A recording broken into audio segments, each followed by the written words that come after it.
ఆ మార్పు రానంత వరకు దేశం బాగుపడదండి. అంతవరకు గరిగిపాటి కంఠం అరుస్తూనే ఉంటుందమ్మా, అరిగిపోయేలా అరుస్తూనే ఉంటుంది. ఎవరు మారారు ఎవరు లేదు నాకు అనవసరం. భగవంతుడు నాకు వాక్శక్తి ఇచ్చాడు, నేను అరుస్తూనే ఉంటాను. మార్పు వస్తుంది. ఈ దేశంలో మార్పు ఎప్పుడు ముందు నెమ్మదిగా వస్తుంది. 10 మంది మారడానికి 10 ఏళ్ళు పడుతుంది. కానీ ఆ 10 సంఖ్య 1000 కావడానికి 10 రోజులు చాలండి. మన దేశం విశేషమేది. ఆ 1000 లక్ష కావడానికి, 1,00,000 కోటి కావడానికి 6 నెలలు చాలండి. అవుతారండి ఖచ్చితంగా. ఆ మార్పు మనస్సులో నాటుకోవాలి, బాగా నాటుకోవాలి. నిజమే కదా, నేను చేస్తున్న తప్పే కదా.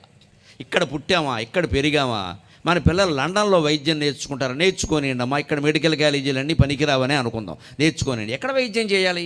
లండన్లో చేస్తాడా, లేదా హైదరాబాద్లో చేస్తాడా, రంపచోడవరంలో చేయడా, కనీసం గోకవరంలో చేయడా, రాజమండ్రిలో చేయడా? మన పిల్లలకి మనం చెప్పొద్దా? నేను చదివించింది ఎందుకు రా పని లేక? ఇక్కడ ఊళ్ళో అందరూ జనం వైద్యం లేక చచ్చిపోతూ ఉంటే అక్కడ